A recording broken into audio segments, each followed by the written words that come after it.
ગઈકાલની કથામાં આપણે જોયું કે નંદ ઘરે આનંદ ભયો, જય કનૈયા લાલ કી. અને કૃષ્ણ છે ને આનંદનું સ્વરૂપ છે.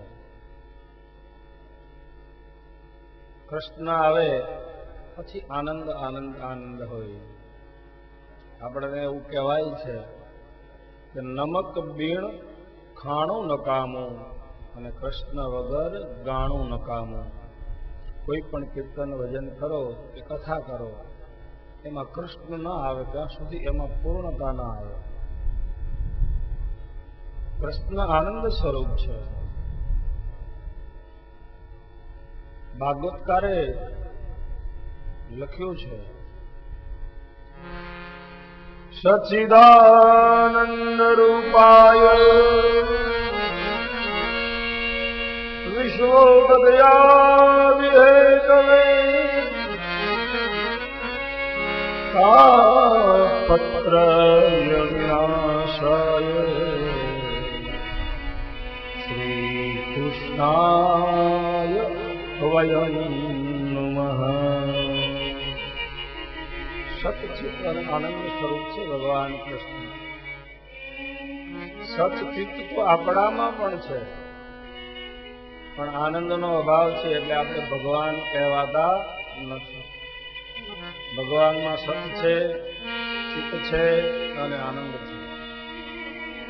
આપણામાં સતચિત્ત છે પણ આનંદ નથી. આમ તો આ શ્લોકમાં ભગવાનનો પરિચય આપ્યો છે.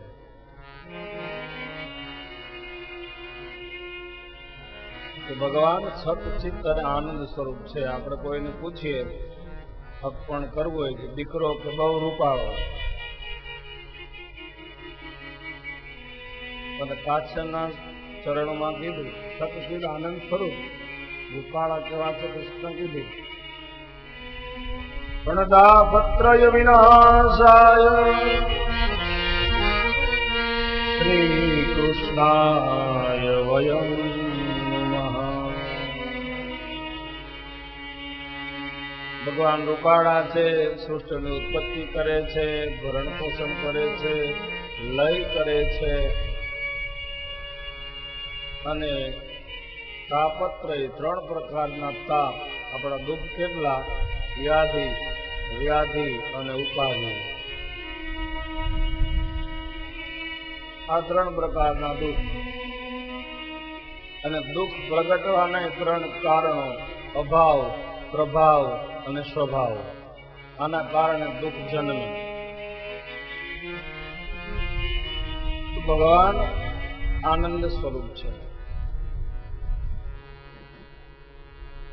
વ્યાધિ, વ્યાધિ ને ઉપાધિ ને દૂર કરનાર છે. પછી ભાગવતકાર એને કૃષ્ણ કહે, રામાયણમાં રામ કહેવાય, શિવ કથામાં શિવ કહેવાય, દેવીની કથા હોય તો દેવી કહેવાય, વિશ્વકર્મા કથા હોય તો વિશ્વકર્મા કહેવાય. કબીર કુઆ એક હૈ બનિહારી અને बर्तन सबके न्यारे भई पण पानी सगने थे. આપણે જુદું જુદું દેખાય પણ મૂળતઃ પરમાત્મા એક છે. વ્યાધિ, વ્યાધિ, ઉપાધિ આ ત્રણ દુઃખને નાશ કરે એવા આનંદ સ્વરૂપ પરમાત્મા.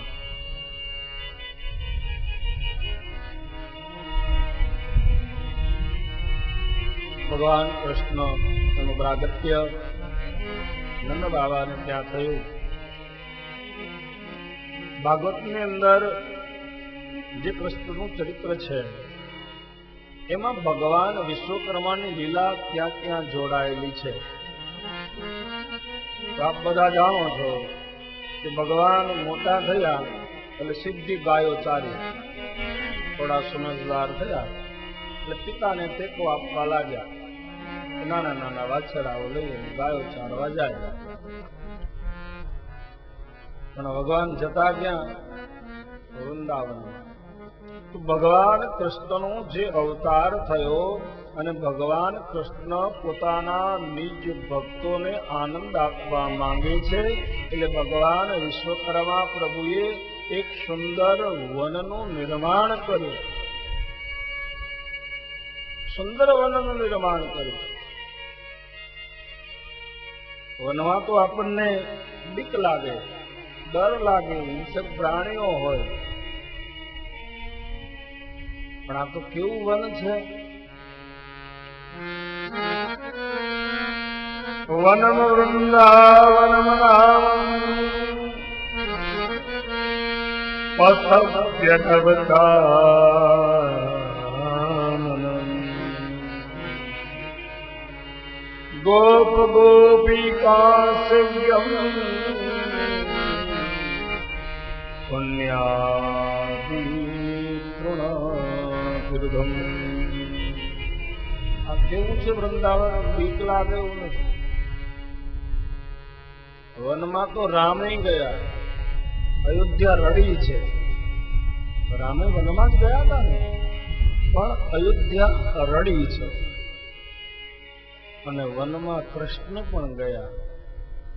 વનમાં કૃષ્ણ જાય એટલે વ્રજને આનંદ થાય, અને વનમાં રામ જાય તો અયોધ્યાને દુઃખ થાય. બે વનમાં જ ગયા. પણ જે દિવસે ભગવાન કૃષ્ણ વનમાં ન જાય તો અયોધ્યા ગોકુલ રડે છે. કારણ રાજજેલને આનંદ મેળવવો છે, એ આનંદની પ્રાપ્તિ થતી નથી. એટલે સુંદર વૃંદાવનનું નિર્માણ ભગવાન વિશ્વકર્માએ કર્યું. વૃંદાવન કેવું હતું? વનમ વૃંદાવનમ નામમ ગોલોકે મનોહરમ. વૃંદાવન કેવું છે? ગોલોક, ભગવાનનું ઠેકાણું. ગોલોકમાં ભગવાન કૃષ્ણ રહે છે. એના કરતા પણ મનોહર છે, સુંદર છે આ વૃંદાવન. ભગવાનને પ્રિય શું કામ લાગ્યું? વનમ વૃંદાવનમ નામમ ગોલોકમ સુમનોહરમ યત્ર વસતિ રાધિકા ગોપાંગના ગણેશ. ભગવાન કૃષ્ણ પ્રિય એટલા માટે છે કે ત્યાં રાધિકાજી વસે છે, બરસાના. એટલે ભગવાનને બહુ પ્રિય છે. અને એટલે તો વૃંદાવન છોડવું ગોવાળિયાઓને ગમતું નથી. એ મારું વનરાવણ છે રૂડું, હું વૈકુંઠ લઈ રે આવું. એ મારું વનરાવણ છે રૂડું, હું વૈકુંઠ લઈ રે આવું. શું કામ? વૈકુંઠમાં જે છે એનાથી વૃંદાવન ઉત્તમ છે. જે વૃંદાવનમાં મળે એ વૈકુંઠમાં ન મળે. વૃંદાવનમાં કૃષ્ણની સાથે દડે રમી શકાય. વૃંદાવનમાં કૃષ્ણના ખભે હાથ મૂકીને વાતો કરી શકાય. વૃંદાવનમાં કૃષ્ણની સાથે એક થાળીમાં જમવા બેસી શકાય. વૃંદાવનમાં કૃષ્ણને એક કાળિયા એમ કહી શકાય. વૈકુંઠમાં ન કહી શકાય.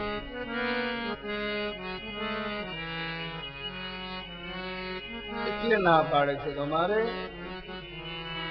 વૈકુંઠ નહીં. વનમ વૃંદાવનમ નામમ ગોલોકે મનોહરમ. અમારે વૃંદાવનમાં રહેવું છે. ભગવાને વૃંદાવન બનાવ્યું સુંદર મજાનું. આજ પણ તમે જતા હશો તો આપને ખ્યાલ હશે, અદભુત વાતાવરણ છે વૃંદાવનમાં. આંબો, પનસ, સેવન, બિલ્વપત્ર, તુલસી, આવા બધા વૃક્ષો છે. ને વૃક્ષોનો એક મહિમા છે આપણા પુરાણમાં. વિશ્વકર્મા પુરાણમાં વિસ્તારથી બધી કથાઓ છે. હવે તો 7 દિવસ પણ ઓછા પડે છે કથા કરવામાં. નહીતર તો સુથારને જે લાકડાથી ફર્નિચર બનાવવું છે તો લાકડું કાપવા જવાનો વિધિ હતો. તમારે લીમડો છે, તમને ખેડૂત કહેવાય મારા ખેતરમાં લીમડો સુકાઈ ગયો છે, પછી એ કાપી અને સુથારની કોડે લઈ આવે, પણ એ લીમડો કાપતા પહેલા બીજો એક લીમડો રોપવો પડે. હવે આખો વિધિ હતો, એની પૂજા હતી. વૃક્ષોનો મહિમા છે. હવે તો વિજ્ઞાન કેટલું બધું આગળ વધ્યું છે. આપણા ગ્રંથોને લઈને જ્યાં તુલસી, આપણા આંગણામાં તુલસીનો ક્યારો હોય છે ને, આપણા આંગણામાં તુલસીનો ક્યારો હોય. આ તુલસી કેમ આંગણામાં? તુલસી તો હોય, હિન્દુનું ઘર હોય એટલે બીજા વૃક્ષો હોય કે ન હોય, તુલસી હોય.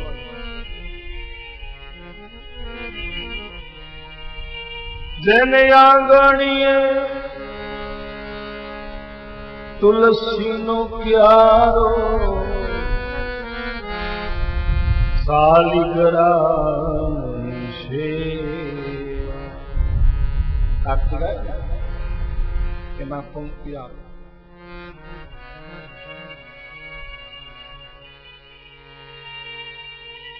મોડે મોડે પણ વિજ્ઞાને સાબિત કર્યું કે જે ઘરમાં જે ભૂમિ ઉપર તુલસીનો છોડ થાય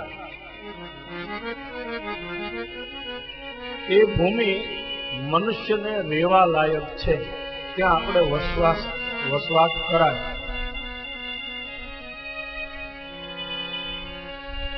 તુલસીનો છોડ થવો જોઈએ. ઘણા કે અમારે તુલસી વન વયા ગયા.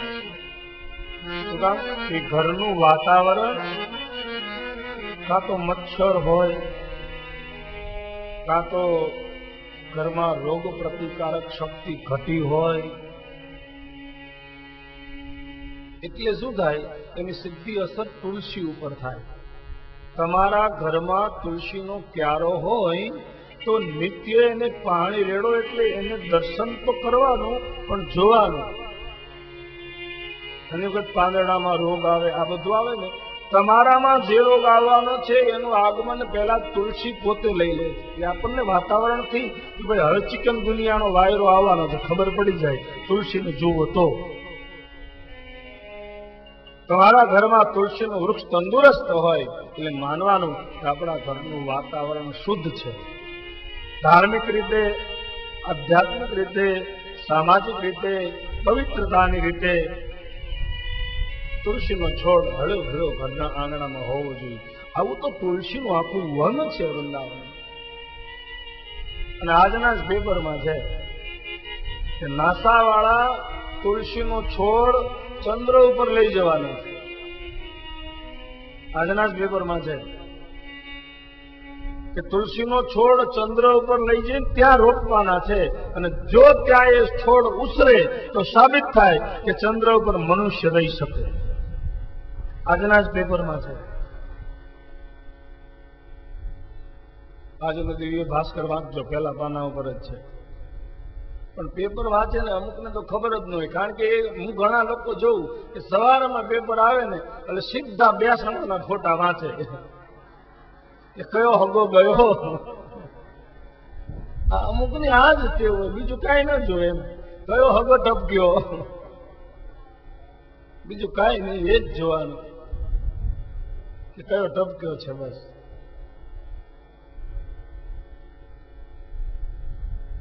પણ આપણે જગ્યા તો નક્કી કરી રાખવી, છોકરાને કેવું અહીં છપાવજે. ત્યાં મારો અર્થ સુંદર વૃંદાવન. ભગવાન કૃષ્ણ વૃંદાવનમાં આવ્યા, ગાયોના વાછરડાને લઈને આવે. ગોપાષ્ટમીથી શુભ શરૂઆત થઈ એટલે વાછરડાઓને લઈને આવે.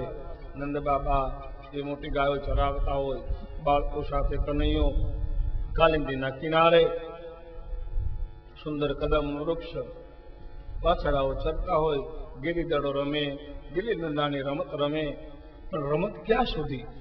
અમુક એનો પીરિયડ હોય, રમવાનો પીરિયડ હોય, પછી જેમ જેમ ઉંમર વધતી જાય એમ થોડું થોડું જીવનમાં પરિવર્તન આવવું જોઈએ.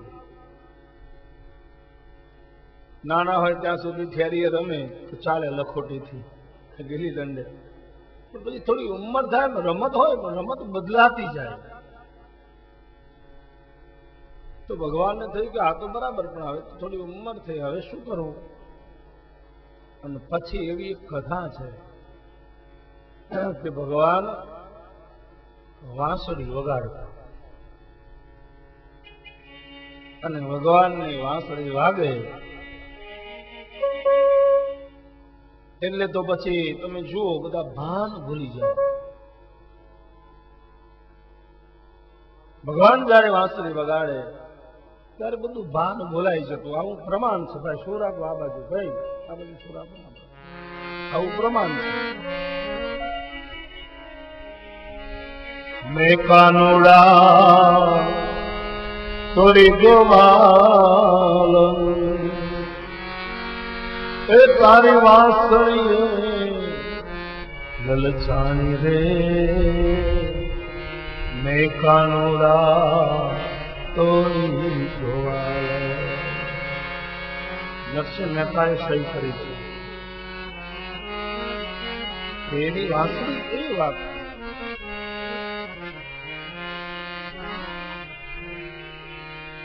તો વાંસળી ભગવાન કૃષ્ણ પાસે કેવી રીતે આવી? આ વાંસળી છે કોણ? પુરાણોમાં કથા મળે. આ વાંસળી કોણ છે? વાંસળી છે ને એક બ્રાહ્મણ છે.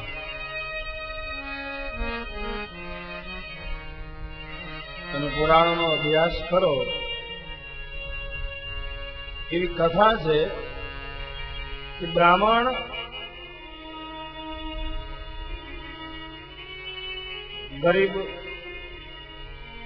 એક ગરીબ બ્રાહ્મણ, ભગવાન પૂજવા વાળો, ભજવા વાળો, એક શાલિગ્રામ સાથે રાખે અને જ્યાં પણ જાય શાલિગ્રામની પૂજા કરે. એને તુલસીનું પાન ચડાવે, તુલસીનું પાન ચડાવે અને પછી ચડાવેલું તુલસીનું પાન એ બધાને પ્રસાદ તરીકે આપે. એની પાસે બીજું કઈ હતું નહીં. અને બ્રાહ્મણ સંપત્તિથી ગરીબ હતો પણ શ્રદ્ધાથી ભરપૂર હતો. અને અમુક બ્રાહ્મણો ગરીબ જ હોય. ડોશીમાં છોકરાને વાતો કરે ને, એક બ્રાહ્મણ હતો, એ બહુ ગરીબ હતો. જ્યાં જાવ ત્યાં બ્રાહ્મણ ગરીબ હોય, વાણીઓ લોભી હોય, અને રાજા હોય એ બહુ સુરવીર હોય. હા, વાર્તા હોય એટલે આ તો હોય.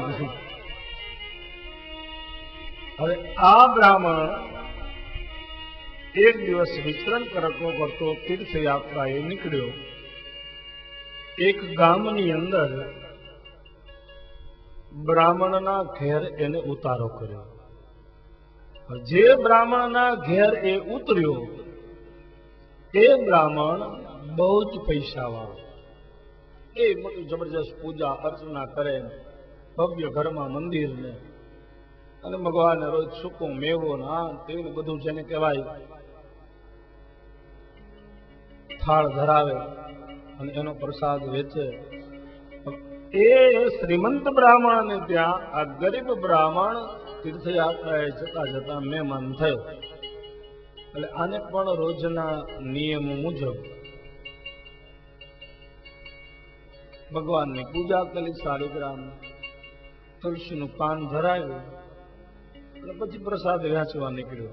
તુલસીના પાનનો ટુકડો પ્રસાદ છે, પણ પેલો સૂકા મેવા બદામ ધરાવવા વાળો હવે તુલસીના પાનનો એ અડધાનું અડધું. એટલે એને ભગવાનનો પ્રસાદ એટલે કઈ બોલાયું નહીં, પ્રસાદ લીધો. પણ એક તો પેલા બ્રાહ્મણની મસ્કરી કરી કે આવો પ્રસાદ હોય. ભાવથી ન લીધો, કુભાવથી પ્રસાદ લીધો. અને પ્રસાદનો કોઈ દિવસ અપરાધ, પ્રસાદનો કોઈ દિવસ ત્યાગ ન કરાય. એ મોટો અપરાધ છે. એકાદશી હોય, પ્રસાદ આવે એને લઈ લેવું. પ્રસાદનો અનાદર ન કરાય. પ્રસાદનો મહિમા સ્કંદ પુરાણના રેવા ખંડમાં બતાવ્યો કે જેમાંથી તો સત્યનારાયણની કથા આવી 4 અધ્યાયની, અને દરેક અધ્યાયમાં આને પ્રસાદ ન લીધો તો આમ થયું, આને પ્રસાદ ન લીધો તો આમ થયું. પ્રસાદ લો, તમારું ખોળિયું પવિત્ર થાય છે. પ્રસાદ લઈ પાવન થયા પૂર્યા મનના કોડ, એક વાર સૌ બોલજો જય જય શ્રી રણછોડ. પ્રસાદનો મહિમા છે. ટોકું ભાવે પ્રસાદ લીધો, પરિણામ શું આવ્યું? એનું જીવન પૂરું થયું. બીજા જન્મે એ વાંસ બન્યો જંગલમાં. વાંસ બન્યો એટલે પરિસ્થિતિ કેવી થઈ? આપ તો જોતા હશો કે જંગલમાં દાવા નળ થાય, આગ લાગે એ વાંસના કારણે. કે વાંસ હોય, બહુ પવન આવે એટલે અંદરો અંદર ભટકાય, એમાંથી તીખારાઓ જરે, નીચે સૂકું ઘાસ હોય તો દાવા નળ લાગે. આખા કુટુંબને હળગાવે ને પોતે હળગે. એમ જ થયું ને, જંગલ એનું કુટુંબ ગણાય. આ અપરાધ, ભગવાનનો અપરાધ કર્યો તો વાંસ થવું પડ્યું. ઉપરથી આખા જંગલમાં આગ લાગે, પોતે પણ સળગે, બીજાને સળગાવે. અને વાંસ તો હવે તો બિલકુલ નીકળી ગયો. વાંસના 2 ઉપયોગ થાય. એક તો મકાનને માળવા માટે અને એક નનામી બનાવવા માટે. બીજો કોઈ. અને વાંસ એવું વૃક્ષ છે કે એમાં પ્રેતનો નિવાસ થાય. ભાગવત, શ્રીમદ ભાગવત, ધુંધુકારીનો નિવાસ વાંસમાં થયો હતો. 7 દિવસ એને ભાગવત સાંભળ્યું. એટલે તો આપણે ઘરમાં બહુ દૂધ લોકોના હવે તો કંઈક નવું નીકળ્યું છે. નાના નાના વાંસ આપી જાય ઘરે ને રાખે ને, આવું બધું હમણાં ચાલુ થયું છે. ક્યાંથી આવ્યું ખબર નથી આપણને, અને એની ફેશન છે. હું ઘણાના ઘેર જાઉં ને એટલે ટીપાય હોય, વાટકા હોય, એમાં લીલા વાંસ હોય. વાંસના જંગલમાં સુવાય નહીં. વાંસના જંગલમાં સુવાય નહીં, કારણ કે વાંસની હોયો જે નીકળે ને તમને વીંધી નાખે. તો બહુ વધે વાંસ. એટલે જે આ વાંસ છે એને એક તો જંગલ સળગે, સારા કામમાં વપરાય ને. રામ બોલો ભાઈ રામ. એટલે પછી તો જંગલ હોય એટલે પીપળાની બધા પૂજા કરે. બીલીના પાનને તોડીને લઈ જાય, ભગવાન શિવ ઉપર ચડાવે, તુલસીની પૂજા કરે. પછી આમ જોયું કે મીઠો લીમડો છે એને લઈ જાય, કઢીમાં નાખે. બધાનો ઉપયોગ વાંસને થયું કે મારું જીવન આવું, જંગલ સળગાવવાનો અપરાધ મારો. મારું જંગલ હોય એમાં કોઈ રાતવાસો ન કરે. અને અંતે મને સીધો નનામીમાં ત્યાં લઈ જાય, બીજું કાંઈ નહીં. જેમ આપણે ફરિયાદ કરીએ ને એમ વૃક્ષમાં પણ જીવ છે. એને ભગવાનને ફરિયાદ કરી કે ભગવાન મારું આવું જીવન શા માટે? બીલીના વૃક્ષની પૂજા થાય, પીપળાના વૃક્ષની પૂજા થાય, વડ સાવિત્રી આવે એટલે વડને દોરા વીતી વીતી અને બહેનો પૂજા કરે. અને મારી પરિસ્થિતિ આવી. પછી ભગવાને કહ્યું કે તારે વાંસની યોનિમાં એટલા માટે જવું પડ્યું કે તે ભગવાનના પ્રસાદનો અનાદર કર્યો. એટલે તારે વાંસ થવું પડ્યું. ગયા જન્મે તું બ્રાહ્મણ હતો, પણ હવે તને પસ્તાવો થયો છે. અને જયારે સાચા હૃદયથી પસ્તાવો થાય તો પરમાત્માની કૃપા થાય. તો હવે તો ભગવાન કૃષ્ણનું પ્રાગટ્ય થઈ ચૂક્યું છે. જંગલમાં તો વાંસ બીનો છે, પણ તે ભાવે કુભાવે ભગવાનનો પ્રસાદ લીધો, આ તારું જમા પાસું છે. અને જો તું ભગવાન વિશ્વકર્માના શરણે જા, વિશ્વકર્માનું સાનિધ્ય લે, તો આ પુણ્યના પ્રતાપે કરી અને તું ભગવાન સુધી પહોંચીશ. તો વાસ્તવ ભગવાન વિશ્વકર્માની પાસે ગયો કે પ્રભુ આટલા મેં અપરાધો કર્યા, પણ મારું એક જમા પાસું છે કે મેં ભાવે કુભાવે પ્રસાદ લીધો. અને પછી ભગવાન વિશ્વકર્માએ એના પર કૃપા કરી વાંસને લઈ અને ભગવાને એની બાંસુરી બનાવી અને ભગવાન કૃષ્ણને સમર્પિત કરી. અને કૃષ્ણના ચરણ નહીં પણ કૃષ્ણના મુખારવિંદ સુધી પહોંચી ગઈ. ભાવે કુભાવે પ્રસાદ લીધો તોય કૃષ્ણના મુખ સુધી પહોંચી ગઈ. જો ભાવથી પ્રસાદ લીધો હોત તો કૃષ્ણના હૃદયમાં વસી જાય. ભગવાને કૃપા કરી. ભગવાનનો પ્રસાદ પ્રસાદની રીતે લેવાનો. પછી 11 હોય અને દાંતે લાગે હો, જીભે લાગે એવો પ્રસાદ બન્યો હોય અને આટલો બધો ખાઈ તો પ્રસાદ ન કહેવાય.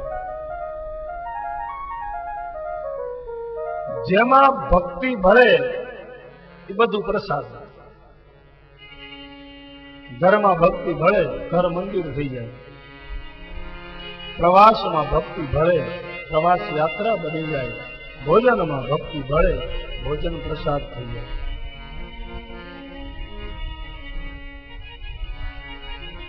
સત્યનારાયણની કથા હોય શીરો બનાવો અને મહેમાન આવે બનાવો. એ જ રવો હોય, એ જ બનાવનાર હોય, બધું એનું એ હોય. પણ સત્યનારાયણની કથાનો શીરો જેટલો મીઠો લાગે એટલો મહેમાન આવે બનાવી લાગે નહીં લાગે. કારણ કે પેલામાં ભક્તિ ભળી છે.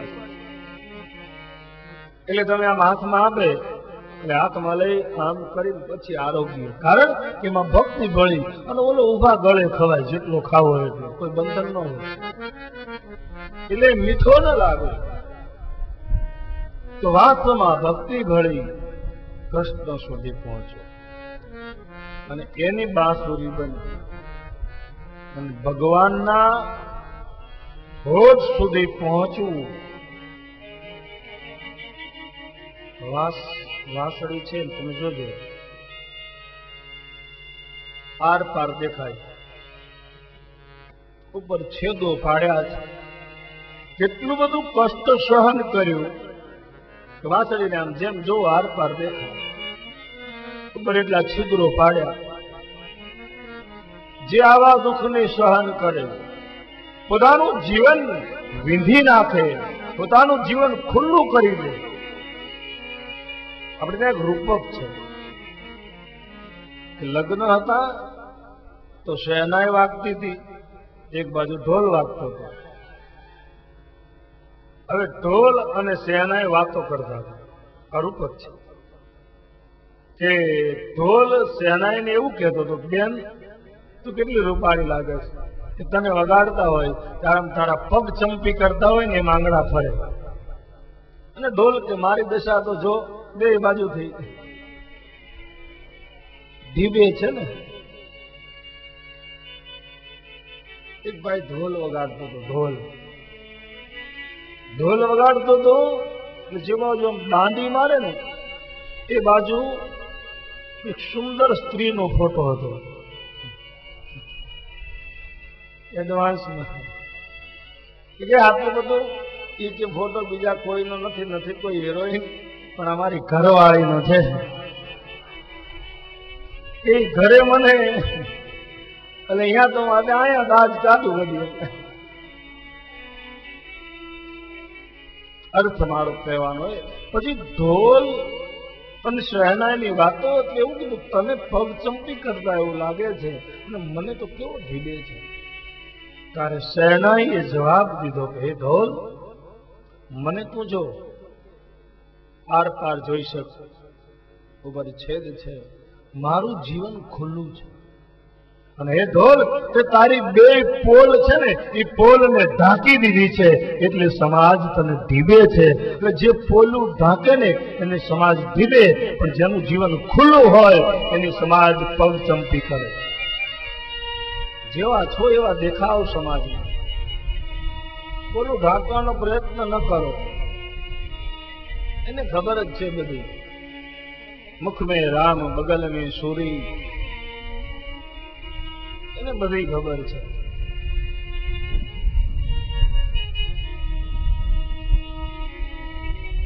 એટલે ભગવાને અસહ્ય વેદના વાસે વેઠી તેને ભગવાનના મુખ સુધી જવાનું મળ્યું. અને પછી એ કનૈયાની વાંસુરી વાગે.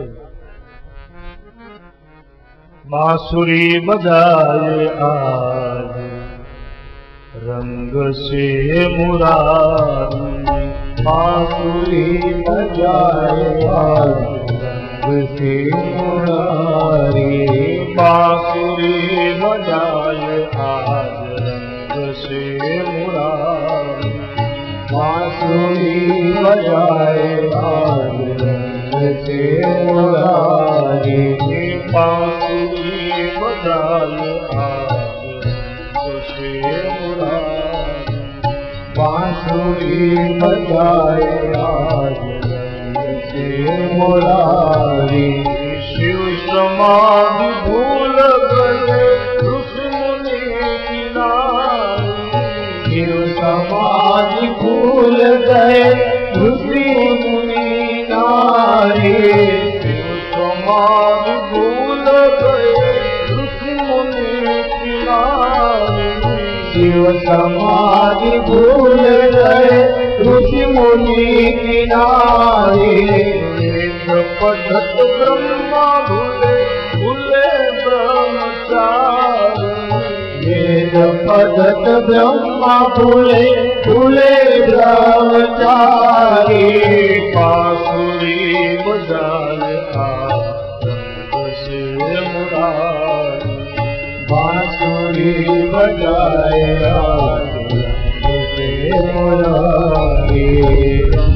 शाम काल चुकी भूली नृत्यकारी, लंबा शाम काल चुकी भूली नृत्यकारी, लंबा शाम काल चुकी भूली नृत्यकारी, लंबा शाम काल चुकी भूली नृत्यकारी.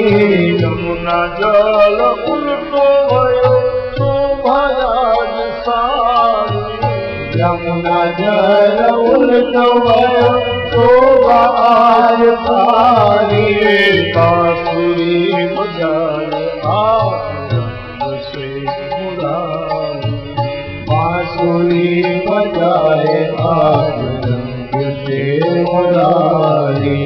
वृंदावन बंसी बजी तीन लोक प्यारी, वृंदावन बंसी बजी तीन लोक प्यारी, बाल बाल मगन भये रजती सब नारी, बाल बाल मगन भये रजती सब नारी, बांसुरी बजाए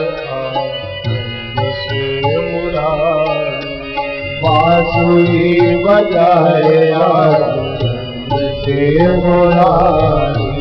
सुंदर श्याम मोहनी नटवर वधुहारी, सुंदर श्याम मोहनी मूरत नटवर वधुहारी, प्रभु मदन मोहन चरणन की बलिहारी, को प्रभु मदन मोहन चरण बलिहारी, बांसुरी बजाए आज रंग से मुरारी, बांसुरी बजाए आज रंग से मुरारी, बांसुरी बजाए आज रंग से मुरारी, बांसुरी बजाए आज रंग से मुरारी.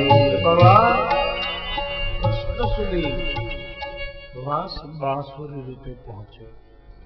બીજું ભક્તોને આનંદ આપવા માટે કૃષ્ણ પરમાત્માએ અવતાર લીધો તો ભગવાન વિશ્વકર્મા પ્રભુએ એમને બાંસુરી આપી. પરિત્રાણાય સાધુનામ, આ કામ કરવા માટે બાંસુરી. વિનાશાય ચ દુષ્કૃતામ, એટલે ભગવાન વિશ્વકર્માએ સુદર્શન ચક્ર આપ્યું.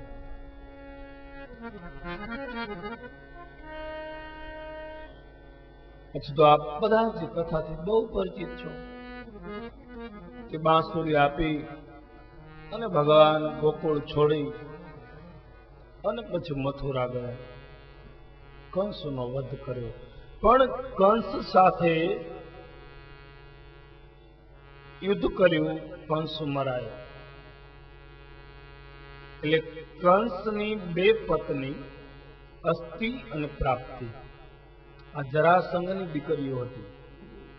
18 વખત હાર્યો હોવા છતાં પણ જરાસંઘ ચડાઈ કરવા આવ્યો. એકલો ના આવ્યો, કાળ યવનને સાથે લઈને આવ્યો. જરાસંઘ યાને વૃદ્ધાવસ્થા આવે, એકલી ના આવે, કાળને સાથે લઈને આવે. બચપન આવે, પછી બચપન જાય, યુવાની આવે, પછી યુવાની જાય, પછી ગઢપણ આવે. એ જાય નહીં, આપણને સાથે લઈને જાય. કાળ યવન સાથે છે. એ ભગવાન જરાસંઘથી બચવા માટે કૃષ્ણ અને બલરામ ગોમંતક પર્વતની ઉપર ગયા. ત્યાં પરશુરામજી મહારાજ એમની પાસે ગયા કે અમારે જરાસંઘ અમારા ઉપર ચડાઈ કરે છે. અને એ વખતે પરશુરામજી મહારાજ પાસે વિશેષ યુદ્ધ વિદ્યા ભણવા માટે કૃષ્ણ અને બલરામ ગયા. અને એ વખતે પરશુરામજી મહારાજે ભગવાન વિશ્વકર્મા દ્વારા એક મુસળ અને સૌનંદ નામનું ચક્ર આપ્યું ભગવાન કૃષ્ણ અને પરશુરામજી, અને મુસળ આપ્યું હળધર બલરામજીને.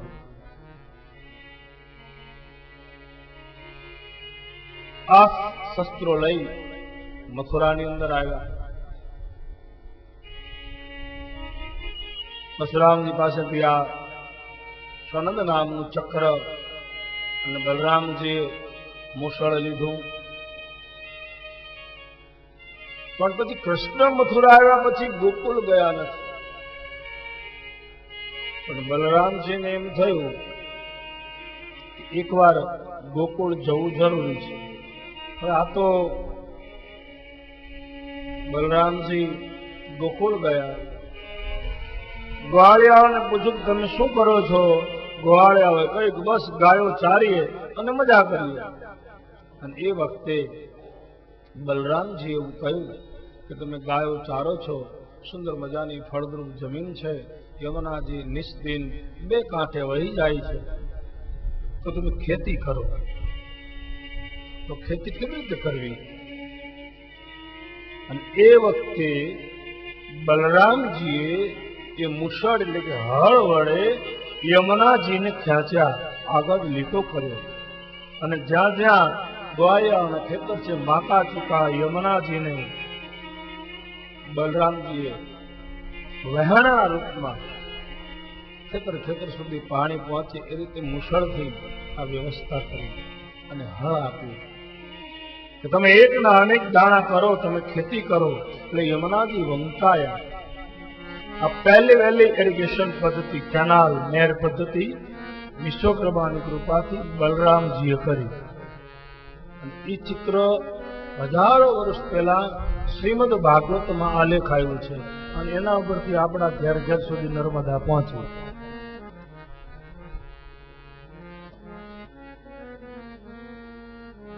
પછી તો હળ આપ્યું. જે ગાયોને ચરાવવા વાળા હતા એ ખેતી કરવા લાગ્યા. એકના અનેક દાણા થયા. ખેતી કરે એમાંથી ખેડૂત કહેવાયા. ધીમે ધીમે તો પછી પટેલ, આદિ, પછી તો એને જગતના તાતનું બિરુદ મળ્યું. એટલે પટેલો જે ખેતી કરતા હોય, પટેલના ઈષ્ટદેવ બળદેવજી છે. અને બળદેવજીએ એમને ખેતી કરવા માટે હળ એટલે કે મુસળ આપ્યું. પણ બળદેવજી પાસે ક્યાંથી આવ્યું? પરશુરામજી પાસે. પરશુરામજી પાસે ક્યાંથી આવ્યું? વિશ્વકર્મા ભગવાન પાસેથી. એટલે પછી બળદેવજી હળ આપ્યું, ખેડૂતોને કીધું કે આનાથી તમે ખેતી કરજો, તમે જગતના તાતનું બિરુદ મળશે, એકના અનેક દાણા તમે કરી શકશો. અને પછી આપણે બધા અત્યારે આપણે જાણીએ છીએ, આજ પણ ખેડૂતો વિશ્વકર્માની પૂજા કરે છે. પટેલ સમાજ પૂજા કરે છે, પણ એમને ખબર નથી. સારો વરસાદ થાય, વાવણીનું મુહૂર્ત કરવાનું હોય અને હળાયો હોય, એ હળની પહેલી પૂજા કરે, લાપસી બનાવે, પૂજા કરે. આ વિશ્વકર્માની પૂજા છે. ભગવાનને યાદ કરે છે, હે ભગવાન, તમે અમને હળ આપ્યું એટલે અમને જગતના તાતનું બિરુદ મળ્યું. કારણ કે એ જગતની ભૂખને સંતોષે, જગતનું ભરણ પોષણ કરે છે, એટલે જગતના તાત કહેવાય ખેડૂતને. બલરામજી હળમાં સદુપયોગ કર્યો. ભગવાને સુદર્શન પ્રાપ્ત જાણો છો, જરાસંઘનો વધ કર્યો, શિશુપાલનો વધ કર્યો, પણ જરાસંઘ કાળ યૌવનનું સાથે લઈને આવ્યો. એટલે ભગવાનને ભાગવું પડ્યું. જાય ક્યાં? એવી નગરી જોઈએ, એવું સલામત સ્થળ જોઈએ કે જ્યાં કૃષ્ણ પણ સલામત રહી શકે, યાદવ પણ સલામત રહી શકે. પદ્મ પુરાણની અંદર કૃષ્ણ ભગવાને વિશ્વકર્માની સ્તુતિ કરી છે.